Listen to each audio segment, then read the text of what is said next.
Looking beyond the last click.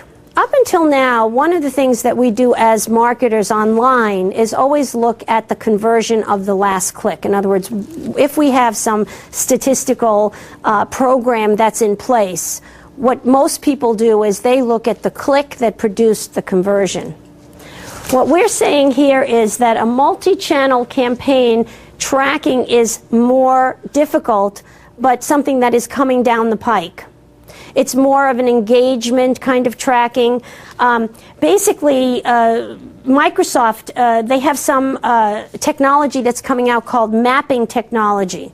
And what they're trying to do, and we actually do this for a lot of our clients with some robust tracking software like ClickTracks, where you can actually look at behavior on the site. So you can see where someone comes in, how long they spend on a page, where do they go from there. But now we're saying it needs to go beyond that.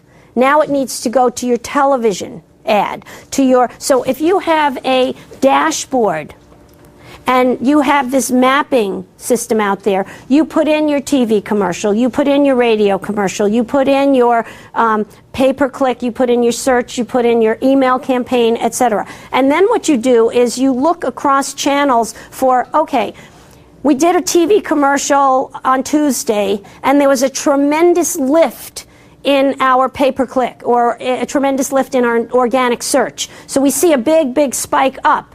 And then what you look at is you look at how long does that spike last. Does it last 2 days, 3 days? And then you watch it decline and you say, okay, if I have a picture of that for, let's say, a year or a couple months, it depends on how long your campaign is, I can actually target when I need to do the next radio spot or the next TV spot. And I'm saying, okay, I get a lift up to here. I want to spike it again. I put out another commercial.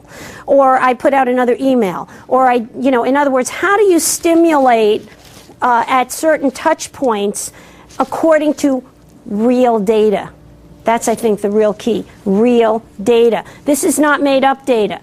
This is not data that marketers in the past say, well, let's do a focus group and see if we can get some data on this. And then 6 months later, that whole campaign is over, and you still don't have the data that you need because the data is old data. The market has moved on. The thing about the internet is you have a data stream, a new stream of data that is current, that is immediate. You can almost watch it as it's happening. If you do a social media campaign on Dig, for example, within 24 hours, you know if that campaign is successful. If you don't get it in 24 hours, you're not going to get it. That's the kind of, social media site that is. It peaks in 24, 48 hours tops, and, you're there to get 100 or 2 viral people to start spreading the word, and you get 100,000 people within 24 hours. If you don't, it just wasn't good enough.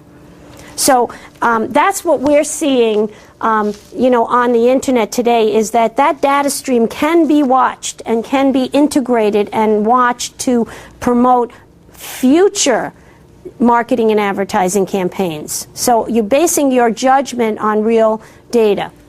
And then again, we want to quantify the downstream value of online impressions, so that what we can look at is not just the first click, but all the different touch points along the way to quantify which one was important, which one do we want to reproduce and use and align with a marketing campaign. By the way, new tools have to be developed. This new thing from this engagement mapping, Google is looking at that as well. So these are all new tools that are coming out for this dashboard. They're not really there yet, but marketers like ourselves, we look at engagement management, etc., and that's how we sort of measure, as I was saying, with ClickTracks and with some other software that we have. We can just about start working with this, but the tools aren't there yet. This is all new stuff coming down because it's now people are starting to realize the value of this integrated approach. So here's basically your roadmap that we see. Basically, the goals and objectives, we feel you have to start asking yourself some of the harder questions, doing some more soul searching.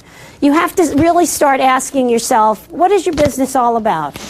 What is it that you really want to accomplish in your business? This is not even marketing. This is really who you are and what are the goals of your business. Because it's even higher level than just, who your audience is. That comes later. But just, basically, what do you expect out of the campaign? Are you looking for leads? Are you looking for more sales? Are you looking for registrations? Are you looking for customer retention? In other words, what is the main goal? Or is it branding? In other words, what is the main goal? Situation analysis. For example, you should probably start with auditing your existing campaigns. So where are you in the map of online and offline marketing and advertising? What have you done in the past? Where are you? What programs have you been in? Target audience and market. This one is really important. In other words, you need to define who it is that you're looking for, and basically, online and offline, you have to tailor your creative to have the right message for your target audience. So basically, you need to know your target. If you have more than one target, you may need to have more than one message within your site. So that's important to really note. Then you want to know the target market trends and needs. So, basically, this is basically better understanding of what your space is, but also where you're going to go. Where are you going to be in 5 years from now? What is the trend in your market area? Because if you don't understand that, then your marketing may be behind times, and you may be looking at a market that may not be there in a few years. So you really have to analyze your market, and especially your online market, which comes to the strengths and weaknesses and competitive analysis. I think the strengths and weaknesses really relate to your strengths and weaknesses within your own company. For example, really ask yourself some of the hard questions. Who are we? Why do our customers come to us? And maybe you need to capitalize on those strengths more and see if you can beef up the ones that maybe your competitor has that you need to pay attention to. And we're talking about online competition now mostly, because online competition is very different. It's a very different animal than offline. For example, if you have a store in a mall and you're selling a product, somebody doesn't want to buy your product, but they may have to go out into the mall, and maybe there's not another store in that mall that has that particular product, so then they have to get into their car and they have to go to another store. On the internet, you're one click away from a competitor, so they don't have to get into their car. They can be toggling back and forth between two sites. So you have to think about what's unique about your product, services, or whatever. Doesn't have to be price point. A lot of people think on the internet they have to be the cheapest. That's not true. You don't have to be the cheapest, but you have to show how you add value. Where's the value? If you're an IT company, for example, you know that 90% of the people in IT, what's their frustration? When they call you, nobody answers. Service becomes a really important issue. So if you can have that person that's on that site feel, these guys are for me, they're service-oriented, they're going to be there when I call 24/7, they really care. That's an important point, because you know that that's a pain point for a lot of people. And if you really do give good service, you might even have some reviews on your site that says, oh, he was here in 5 minutes after I called him, and I was up and running and I lost no revenue, etc. So, today you can have more interaction, you can have more convincing, because you have people who can actually write reviews and really help you.